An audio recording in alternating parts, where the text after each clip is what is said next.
بسم اللہ الرحمن الرحیم۔ پروگرام کا آغاز کرتے ہیں رب ذوالجلال کے بابرکت نام سے، جو دلوں کو بھید کو خوب جاننے والا ہے۔ سب سے پہلے پاکستان، آپ کا دوست، آپ کا ہوسٹ ایوب چوہان۔ ناظرین، آج جس عنوان کی طرف ہم آپ کی توجہ مبذول کرانا چاہتے ہیں، وہ ایک بہت ہی کافی دنوں سے لوگ جس کا وہ چرچا کر رہے تھے کہ وہ ایک قاضی آئے گا، وہ انصاف کا ترازو اس کے ہاتھ میں ہوگا، انصاف کا بول بالا ہوگا۔ تو وہ اللہ تعالیٰ کے ایک اپنے قدرت، اللہ تعالیٰ کا اپنے طریقہ کار ہے، اس کے آگے تو کسی کا کوئی بات نہیں چلتا۔ تو ان کے اللہ تعالیٰ ان کے دل میں یہ ڈال دیا کہ آپ نے ہر چیز جو ہے نا لائف میں دکھانی ہے، تو اس میں ہر چیز ننگی ہونی شروع ہوگی۔ یعنی جتنے طاقتور حلقے، جتنے اشرافیہ کے لوگ، جتنے انصاف کے ممبر پر بیٹھنے والے لوگ ہیں، یعنی جتنے وہ لوگوں کو ننگے کرتے ہیں، اللہ تعالیٰ کی قدرت پہ کامل چاہیے۔ اللہ تعالیٰ کی قدرت پہ آپ کس قسم کا اللہ تعالیٰ نے مہربانی کی اس عوام پہ کہ ان سب کو ایک ایک کر کے ننگا کرنا شروع کر دیا۔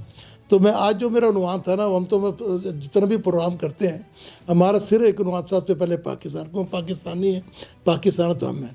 اس پاکستان کو بنانے کے لیے ہمارے آباء و اجداد نے جتنی قربانی دی ہیں، بے مثل و بے مثال ہیں۔ آپ یہ دیکھیں کتنی خواہشات لے کے اس پاکستان کو بنانے میں لوگوں نے اپنی مال کی، جان کی حصوں کی قربانی دی، لیکن 75-76 سال سے رزلٹ کیا ملا؟ یعنی وہی غلامی، وہی غلاموں کے ابن غلام جو ہم پہ ہر وقت حاکم رہے ہیں اور قوم کو دن بدن اس غلامی کے چکی میں پیستے رہے۔ تو اللہ تعالیٰ نے، جب اللہ کا ایک فیصلہ ہوتا ہے تو اللہ کا ایک فیصلہ آ گیا ہے۔ اللہ نے ایک شخص پیدا کیا ہے جس کو آج کو معصوم خان بھی کہتے ہیں۔ تو اللہ نے اس کے ذریعے اس ملک میں ایک انقلاب برپا کرنا شروع کر دیا۔ انقلاب ایسا ہوا کہ اس نے پاکستان کو لوٹنے والے، پاکستان غدر مچانے، دنیا میں پاکستان کا انصاف کا جو نظام جو 139 سے 40 پہ آ رہا ہے، اس کو یہاں کرنے کے لیے تو اللہ تعالیٰ ایک معصوم خان بھیجا ہے، اور اس کے ذریعے وہ تو اندر ہی ہے، لیکن اس کے بعد جتنا بھی نظام ہے نا وہ بھی سارا بڑھ گیا، سارا اندر ہی ہو گیا۔ تو کل ایک بڑی اچھی بحث ہوئی جس میں کہ جسٹس ہمارے چیف جسٹس صاحب ہیں، تو انہوں نے ہیئرنگ شروع کی۔ ہیئرنگ کا مقصد یہی تھا، ایک تو جتنے لاپتہ افراد ہیں ان کی بازیابی، اور دوسرا اس میں تھا کہ جتنے یہ آج کل الیکشن ہو رہے ہیں اس میں لوگوں کو جو پکڑ دھکڑ ہو رہی ہے، تو اس کے متعلق انہوں نے ان سے کہا۔ تو چیف جسٹس نے پہلے تو کسی کو بولنے نہیں دیا، کیونکہ ان کا ایک سٹائل ہے نا، وہ اپنی بات کرتے ہیں، دوسروں کی کم سنتے ہیں۔ کہ وہ ہم اسلامی ممالک ہیں، وہ دور نظر نہیں آتا جو میرے فروغ کا دور تھا کہ ایک کپڑے کے لیے بھی پوچھ لیا جاتا تھا، لیکن شہید دفتی کی جو بیوی ہے اس کو برنا کیا گیا، لیکن یہ لوگ تو خود برنا ہو رہے ہیں نا، اسلامی معاشرہ ہے۔ اچھا، اصل مقصد کی طرف آتے ہیں۔ اصل مقصد یہ ہے کہ کل جب ہیئرنگ شروع ہوئی تو انہوں نے پوچھا جی اس سے پہلے جو مسنگ پرسن تھے اس میں اپنا عمران ریاض تھا، ارشد شریف تھا، وہ چیف جیسے کہتے ہیں میں تو کبھی سوشل میڈیا دیکھتے نہیں، تو اس میں مجھے کیا پتہ ارشد شریف۔ عوام اب باہوش ہے اور عوام ہر چیز سمجھ رہی ہے۔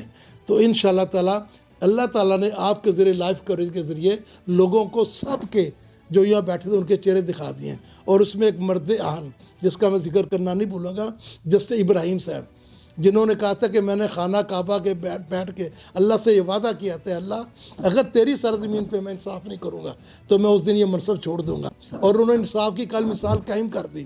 اور ایک زرتاج گل جس کو انہوں نے راہداری ضمانت دی، اس کے بعد وہ تقریباً رات کے 8 بجے تک اس کو یرغمال پولیس نے کیا ہوا، بار روم میں بیٹھی رہی۔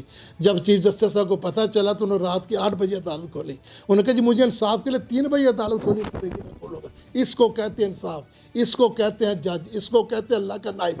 اس کو نہیں کہتے کہ سب سے بڑی کرسی پہ بیٹھے بندہ کہتا ہے کہ آپ سیاست کی بات کیوں کرتے ہیں، آپ کا یہ فورم نہیں ہے، آپ وہ کریں۔ آپ کو جب پتہ ہی نہیں ہے کہ ملک کے حالات کیا ہیں، ملک کے لوگوں کے ساتھ کیا رہا ہے، کس طرح ظلم و ستم ہو رہا ہے، کس طرح ظلم و بربریت ہو رہی ہے، تو آپ اتنے بڑے عہدے پہ بیٹھ کے کس طرح بات کر سکتے ہیں؟ آپ تو اس عہدے کے قابل بھی نہیں ہیں۔ جو بھی بات کر کنٹمپٹ آف کورٹ ہو جاتا ہے۔ الیکشن کمیشن کو دنیا کی علیحدہ مخلوق ہے، جس پہ کوئی بات کر وہ الیکشن کمیشن جو توہین عدالت ہو جاتی۔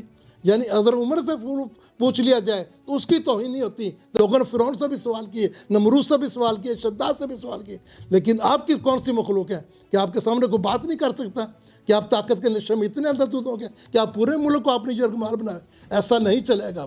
اب چلے گی قوم کی حکمرانی چلے گی، انصاف چلے گا۔ جس نے اس ملک کو لوٹا ہے، جس نے اس ملک کے ساتھ کھلواڑ کیا ہے، وہ کسی بھی عہدے کا حامل ہو، جس نے مجھے بات ہے کہ یاد ہے کہ بات لمبی ہو جائے گی۔ امریکہ کے ایک رائٹر نے کتاب لکھی، تو اس نے کہا امریکہ نے جب پاکستان بنا تھا تو انہوں نے کہا تھا ہم نے پاکستان کو مستحق نہیں ہونے دینا، ہم نے اس میں اپنے اتنے لوگ چھوڑ دینے، اتنے جاسوس، اتنے غدار، اتنے وفادار لوگ چھوڑ دینے ہیں جو ہمیں پاکستان کی ایک لمحے کی خبر دیں گے، اور جب ہم چاہیں گے، جس وقت چاہیں گے، جس طرح چاہیں گے، ہم اس ملک کو اپنی مرضی کے مطابق ڈالیں گے۔ تو وہ وقت انہوں نے کیا ہے۔ ایک مرد حال نے جب اللہ کے نبی کی جب انہوں نے آواز صدا بلند کی، اسی دن جب ایبسولوٹلی نوٹ کا تو بات اسی دن ہوتی۔ بھٹو نے کہا، بھٹو کو ختم کر دیا، لیاقت علی خان نے کہا، اس کو شہید کر دیا۔ یعنی جس نے بھی امریکہ آقا کے آگے بولنے کی جرت کی، یہ ان کو خدا مانتے ہیں، اور اس کے بعد اس بندے کو نشان عبرت بنانا چاہتے ہیں۔ ڈونلڈ بلوم کیا ہے؟ ایک چھوٹا سا حقیر آدمی ہے۔ جس طرح پاکستان میں ایک عام آدمی یعنی چپڑاسی ہوتا ہے، اس کی وہی حیثیت ہے، لیکن اس کو خوش کرنے کے لیے آج سارے لوگوں کے آنکھوں پہ پردے پڑے ہوئے ہیں۔ ایسا نہیں چلے گا۔ انشاءاللہ اگلے پروگرام کے ساتھ اجازت چاہتا ہوں، پھر حاضر ہوں گے۔ اللہ حافظ۔